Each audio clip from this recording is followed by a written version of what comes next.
وہ کسی کو یاد کر لے تو بڑے فخر کی بات ہوتی ہے۔ حق تعالیٰ جو بادشاہوں کا بادشاہ ہے، اس کے یہاں کسی کا تذکرہ ہو تو یہ تھوڑے فخر کی بات ہے، تھوڑی عزت کی چیز ہے کہ اللہ یاد کرے بیٹھ کر کسی کو۔ حق تعالیٰ کب یاد کریں گے؟ جب تم یاد کرو گے اسے۔ فاذکرونی اذکرکم، تم میری یاد کرو میں تمہاری یاد کروں۔ تو اگر کوئی یوں چاہتا ہے کہ میری یاد وہاں قائم ہو جائے، وہ اس کی یاد کو اپنے اندر قائم کر لیں۔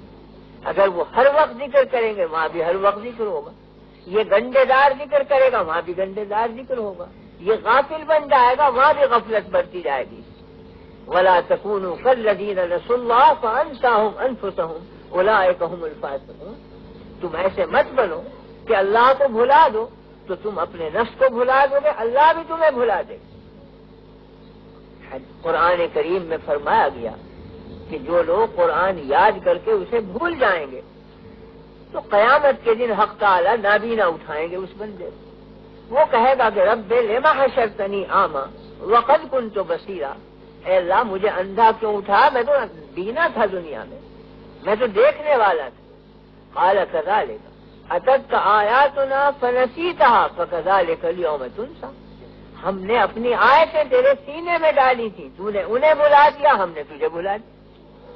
تو اگر یہ نسیان کا برتاؤ کرے گا ادھر سے بھی نسیان ہو جائے گا، یہ ذکر کا برتاؤ کرے گا ادھر سے بھی ذکر ہو جائے گا۔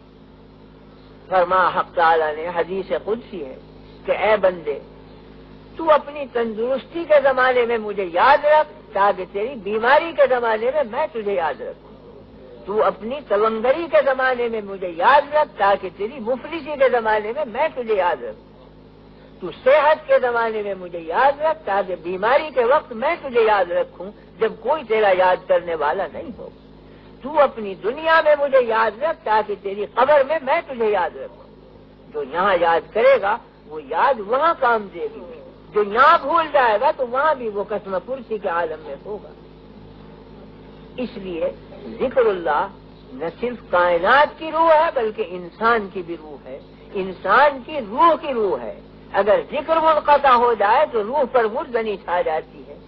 اگر احساس ہو، فرق یہ ہے کہ سیاہ کپڑے پر ہزاروں دھبے ڈال دو احساس نہیں ہوگا کہ اس پہ دھبا ہے اس لیے کہ خود رنگی سیاہ، اور سفید کپڑے پر ذرا سا دھبا لگا دو تو نمایاں ہوگا، محسوس ہوگا۔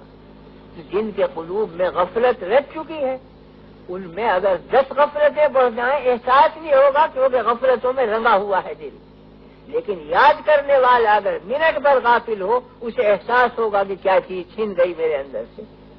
تو احساس پیدا کرنا چاہیے ذکر اللہ کا۔ زندگی یہی ہے، فرد انفرادی زندگی بھی اسی میں ہے، اجتماعی زندگی بھی اسی میں۔ زندگی نام ہے فی الحقیقت شیرازہ بندی کا، موت نام ہے شیرازہ بکھر جانے۔ یہ بدن آگ پانی ہوا مٹی جمع شدہ موجود ہے، کہا جائے گا زندہ ہے۔ قبر میں جا کے ریزہ ریزہ ہو کے اجزا بکھر جائیں گے، کہا جائے گا کہ موت آ گئی۔ تو ذکر اللہ روح کو بدن سے ملائے رکھتا ہے اور بدن کے اجزاء کو جمع رکھتا ہے، تو ذکر اللہ روح ہے انسان کی، زندگی ہے انسان کی۔ یہ نہ ہو تو آدمی کی زندگی ختم۔ اس واسطے میں نے یہ حدیث پڑھی تھی اور مقصد یہ نہیں تھا کہ کوئی لمبی تقریر کی جائے، مقصد اس حدیث کی تشریح اور اس کا ترجمہ تھا کہ اس کی عادت ڈالی جائے ذکر اللہ کی، اور اس کے 3 طریقے ہیں۔ سب سے پہلا طریقہ جو اصل اور بنیادی ہے وہ تو فرائض کی ادائیگی ہے۔ سب سے بڑا ذکر اللہ کے فرائض، نماز ہے۔ فرمایا گیا اقم الصلاۃ لذکری، نماز قائم کرو میری یاد کے لیے، تو نماز ذکر اللہ ہے، یاد حق۔ حج کے بارے میں جگہ جگہ فرمایا گیا فَإِذَا أَفَضْتُم مِّنْ عَرَفَاتٍ فاذكروا الله عند المشعر الحرام واذكروه كما هداكم وإن كنتم من قبله لمن الضالين ثم افیضوا من حيث افاض الناس واستغفروا الله۔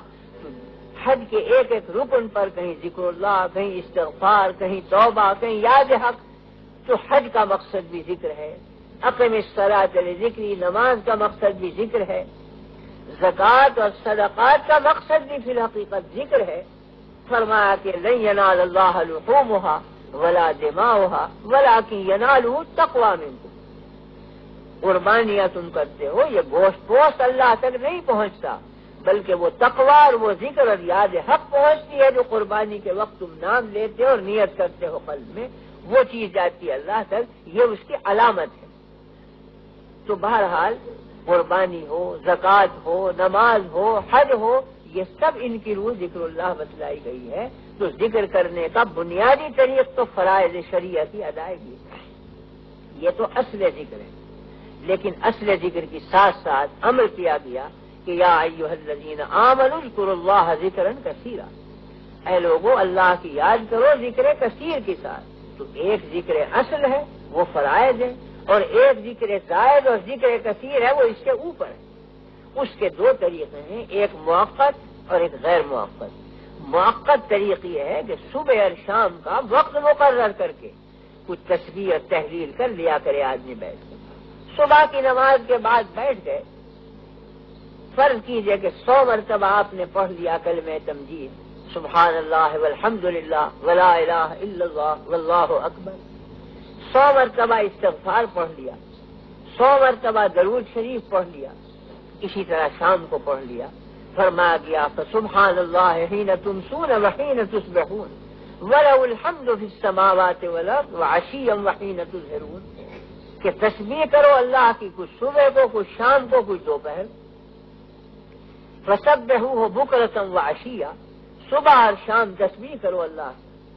تو یہ ہے موقت طریق کہ ایک وقت باندھ کر کچھ تسبیحات پڑھ لے آدمی، 100 مرتبہ نہ ہو 33 مرتبہ پڑھ لو، 33 مرتبہ نہ ہو کچھ اور کم کر لو، مگر ایک عدد معین کر کے، ایک وقت معین کر کے نبھا دو اس کو۔ حدیث میں ہے کہ خیر الامور ما دیم علیہ، بہترین عمل وہ ہے جس پر ہمیشگی اور دوام برتا جائے، وہ قلب میں جڑ پکڑ لیتا ہے، رسوخ پیدا کرتا ہے۔ پہاڑ کی ایک سل ہے، اس پر گرد پڑ گئی، آپ نے لاکھوں من پانی بہا دیا، گرد دھل گئی، تھوڑی دیر کے بعد پھر پڑ جائے گی۔ تو منو پانی بہا دینے سے ظاہری صفائی آ جاتی ہے، مگر کوئی اندر نمی نہیں پہنچتی چٹان کے اندر۔ لیکن اگر ایک قطرہ آپ گراتے رہیں برس دن تک تو پتھر کی سل میں سوراخ پیدا ہو جائے گا۔ تو تھوڑا تھوڑا عمل ہو تو قلب میں جڑ قائم ہو جاتی ہے، اور ایک دن آپ نے 50 نمازیں پڑھ لی ہے پھر غائب ہوئے تو برس دن تک غائب، تو گرد دھل جائے گی، اجر مل جائے گا، لیکن قلب میں کوئی ملکہ، کوئی بنیاد، کوئی جڑ نہیں قائم ہو۔ تو تھوڑا عمل ہو مگر دوام کے ساتھ ہو، وہ کارآمد ہوتا ہے، دل میں ملکہ پیدا ہو جاتا ہے، جڑ قائم ہو جاتی ہے۔ تو 100 مرتبہ نہ ہو 50 دفعہ صحیح، 50 دفعہ نہ ہو 21 دفعہ صحیح، 11 ہی مرتبہ صحیح، مگر نام حق لیا جائے ایک مقرر وقت تک، کچھ تلاوت کر لی، کچھ تسبیح، کچھ تحلیل، کچھ تکبیر، چاہے 10 منٹ میں ہو مگر پابند ہو جائے آدمی، 40 دن کے بعد خود محسوس ہوگا کہ کیا اثر میرے قلب کے اندر قائم ہوا۔